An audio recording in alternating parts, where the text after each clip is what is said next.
ప్రియులారా, మరి మొదటి దిక్కు మాత్రమే విన్నారు. మొదటి దిక్కులో ఇన్ని అనుభవములు. ఇక రెండవ దిక్కు కొరకు సిద్ధపడని చెప్పి కూర్చున్నాడు. మనం సిద్ధపడకపోతే బాగోదు. సిద్ధపడదాం.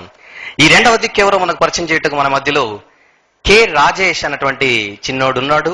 మరి తల్లిదండ్రులు కె గంగారావు, లలిత కుమారి. వీరు చిక్కాల వాస్తవ్యులు, నిడదవోలు దగ్గర. మరి బాబు ఎలా చెబుతాడో, ఏం చెబుతాడో ఆలస్యం చేయకుండా విందాం. ప్రియమైన దేవుని వారులారా, కుడి వచ్చిన మీ అందరికీ మన ప్రభువైన యేసుక్రీస్తు వారి పేరిట వందనాలు చెల్లించుకుంటున్నానండి. ఈ లోకాన్ని దిక్కారు అనే అంశంలో మొట్టమొదట తండ్రి అయిన దేవుడి దిక్కని మనం తెలుసుకున్నాం. ఇంకో రెండో దిక్కు ఎవరని మనం తెలుసుకుందాం. తెలుసుకునే ముందు మొదటి దిక్కైన దేవుని గురించి ఒక విషయాన్ని మీతో చెప్పాలనుకుంటున్నాను. ఏంటంటే, మొదటి దిక్కైన దేవుడు మనల్ని ఎంతో ప్రేమించాడు. ఆ ప్రేమించి ఏం చేశాడు? అసలు దేవుని చట్టంలో ప్రేమ అనే పదానికి నిర్వచనం ఏంటి అని మనం బైబిల్లోకి వెళ్ళి ఆలోచిస్తే, యోహాను రాసిన మొదటి పత్రిక 3వ అధ్యాయం 18వ వచనం. యోహాను రాసిన మొదటి పత్రిక 3వ అధ్యాయం 18వ వచనం. చిన్నపిల్లలారా, మీ ప్రేమ మాటలతోనూ నాలుకతోనూ కాక మీ ప్రేమ అనేది ఎలా ఉండాలంటే క్రియతోనూ సత్యంతోనూ ప్రేమింతుము. క్రియ అంటే పని. పని అంటే దేవుని చట్టంలో ప్రేమ అనే 2 అక్షరాల పదానికి పని అనే 2 అక్షరాల పదం నిర్వచనం అని ఈ మాటను బట్టి మనకు అర్థమవుతుందండి. అంటే దేవుడు మనల్ని ప్రేమించి పని చేశాడు. దేవుడు మనల్ని ప్రేమించి పని చేశాడు. ఏం చేశాడు చెప్పబోయే ముందు మిమ్మల్ని మాట అడగాలనుకున్నానండి. ఏంటంటే, మనిషి బ్రతకాలంటే అత్యవసరమైనది ఏంటి? మనిషి బ్రతకాలంటే అత్యవసరమైనది ఏంటి? గాలి. మనిషి బ్రతకాలంటే అత్యవసరమైనది గాలి అని మీరు అన్నారు చూసారా? ఈ గాలి అనేది ఎవరిచ్చారో తెలుసా అండి? అదేనండి, మొదటి దిక్కులో మనం తెలుసుకున్నట్టుగా ఈ గాలి అనేది ఎవరిచ్చారంటే యోబు గ్రంథం 34వ అధ్యాయం 14వ వచనం. యోబు గ్రంథం 34వ అధ్యాయం 14వ వచనం. దేవుడు తన శ్వాస నిశ్వాసములను తన ఎద్దుకు తిరిగి తీసుకునేలా నరులందరూ ఏకముగా నశించెదరు. అంటే ఈ మాటను బట్టి మనకి ఏమర్థమవుతుందంటే, దేవుడు మనం ప్రేమించి గాలి అనేది దయచేసినట్టుగా ఈ మాటను బట్టి మనకు అర్థమవుతుందండి. గాలిని ఒకటే దయచేసి అనుకుంటే చాలా పొరపాటు.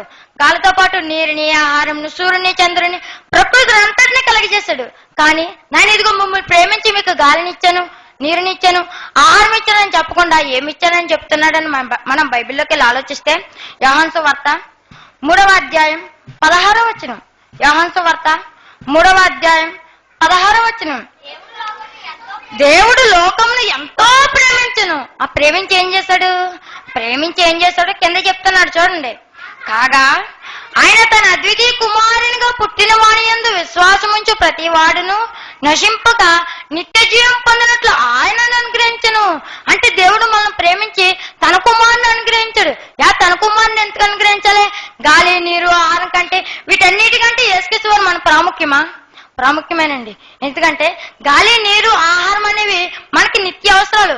యేసుక్రీస్తు వారు మాత్రం మనకు అత్యవసరం. ఎందుకంటే మనం నిత్య జీవం అనేది పొందాలంటే యేసుక్రీస్తు వారి ద్వారా తప్ప ఎవడును నిత్య జీవం పొందలేడండి. మరి అలాగైతే గాలి వల్ల, నీరు వల్ల, ఆహారం వల్ల, వీటి వల్ల మనకి నిత్య జీవం అనేది అనుగ్రహింపబడదా అని మీరు అనుకోవచ్చు. ఆ నిత్య జీవమే కాదు కదా ఈ జీవాన్ని. ఎందుకంటే చనిపోతున్న వారి దగ్గరికి వెళ్ళి గాలి, నీరు, ఆహారం ఇస్తే బ్రతకగలడా? లేదు, బ్రతకలేడు. కాబట్టి మనం నిత్య జీవం అనేది పొందాలంటే ప్రపంచానికి రెండో దిక్కు యేసుక్రీస్తు వారని మాట మనకు అర్థమవుతుందండి. ఇంకా యేసుక్రీస్తు వారి దిక్కని ఇంకా చూద్దాం. యోహాను సువార్త 1వ అధ్యాయం 18వ వచనం. యోహాను సువార్త 1వ అధ్యాయం 18వ వచనం. ఎవడును ఎప్పుడైనా దేవుణ్ణి చూడలేదు, తండ్రి రొమ్మునున్న అద్వితీయ కుమారుడే ఆయనను బయలుపరచును. ఆయన అంటే యేసుక్రీస్తు వారు ఈ లోకానికి వచ్చి తండ్రి మనసును బయలుపరచరు.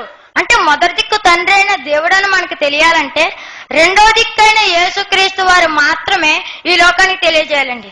నేను యేసుక్రీస్తు వారు మాత్రమే నేను ఎందుకన్నానంటే, ఈనాడు ముస్లిం సోదరులు కొందరు బైబిల్లోకి వచ్చి కొన్ని మాటలు పట్టుకుని తండ్రి మనసును బయలుపరిచింది యేసుక్రీస్తు వారు కాదు, తండ్రి మనసును బయలుపరిచింది బైబిల్ ప్రకారం మా మహమ్మద్ అని అంటున్నారు. కానీ తండ్రి మనసును బయలుపరిచింది బైబిల్ ప్రకారంగా యేసుక్రీస్తు వారు మాత్రమేనా? మహమ్మద్ కూడా ప్రకటించాడా తండ్రి మనసును బయలుపరచడని? మనం అదే మాత్రం జాగ్రత్తగా ఆలోచిస్తే మహమ్మద్ తండ్రి మనసును బయలుపరచడో లేదో మనకు అర్థమవుతుందండి.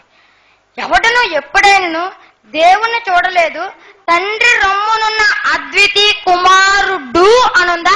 అద్వితీయ కుమారుడే అనుందా? అద్వితీయ కుమారుడే అంటే వన్ అండ్ ఓన్లీ, ఒకే ఒక్కడు. ఆయన యేసుక్రీస్తు యేసుక్రీస్తు వారు. ఆయన తండ్రి మనసుని ఈ లోకానికి తెలియజేసింది. బైబిల్ ప్రకారంగా మొహమ్మద్ కాదు, బైబిల్ ప్రకారంగా యేసుక్రీస్తు వారు మాత్రమే తండ్రి మనసుని ఈ లోకానికి బయలుపరిచింది. ఇంకో కొన్ని మాటలు మనం చూసుకుందాం. యోహాను సువార్త 14వ అధ్యాయం 6వ వచనం. యోహాను సువార్త 14వ అధ్యాయం 6వ వచనం. యేసు, నేనే మార్గమును, నేనే సత్యమును, నేనే జీవమును, నా ద్వారా తప్ప ఎవడు తండ్రి ఎదుకు రాడు. ఇక్కడ యేసుక్రీస్తు వారు నేను ఒక మార్గమును, నేను ఒక సత్యమును, నేను ఒక జీవం అనలేదు.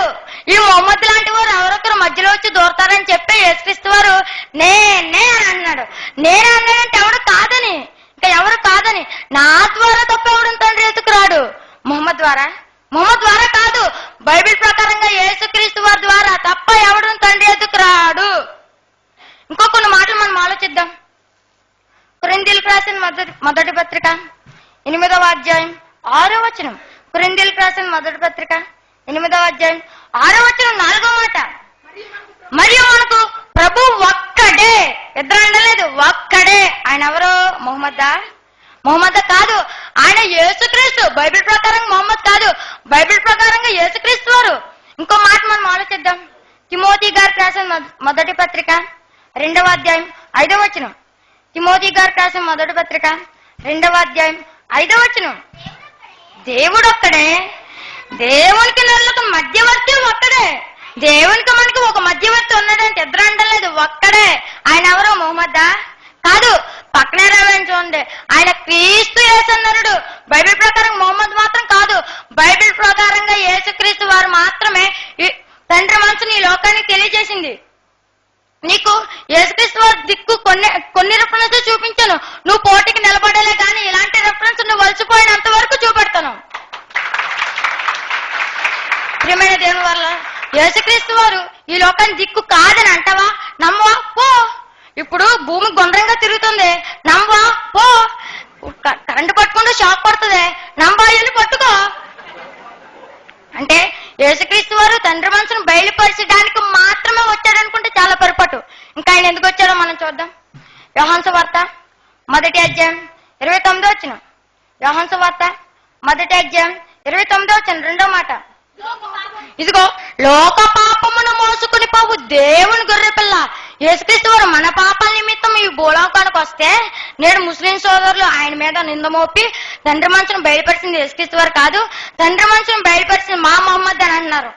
కానీ ఒకరి విశ్వాసాన్ని కించపరచకూడదని నాకున్న కనీస జ్ఞానం నేడు ముస్లింస్ పెద్దగా పిలువబడుతున్నా జకీర్ నాయక్ లేకపోవడం చాలా విచారకం ఉంది.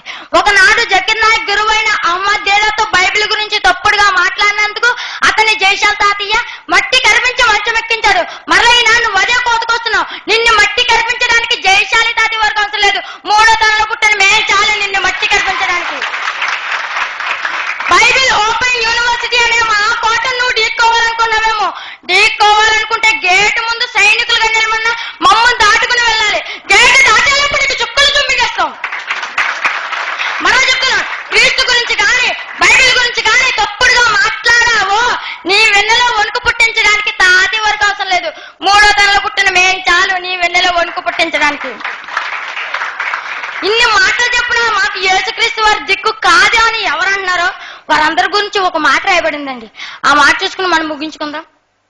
ప్రకటన గ్రంథం 1వ అధ్యాయం 7వ వచనం. ప్రకటన గ్రంథం 1వ అధ్యాయం 7వ వచనం. ఇదిగో ఆయన మేఘారుడే వచ్చుచున్నాడు. మళ్ళా రెండోసారి వస్తున్నాడు. వచ్చినప్పుడు ఏం జరుగుతుందంట? ప్రతి నేత్రం ఆయన చూచును, ప్రతి ఒక్కరు ఆయన చూస్తారు. అందులో ఆయన పొడిచిన వారును చూచెదరు. పొడిచిన వారంటే మీరు అందరూ అనుకోవచ్చు, యేసుక్రీస్తు వారు సిలువేసినప్పుడు బల్లెపోటు పొడిచారు కదా, వారు పొడిచిన వారని మీరు అనుకోవచ్చు.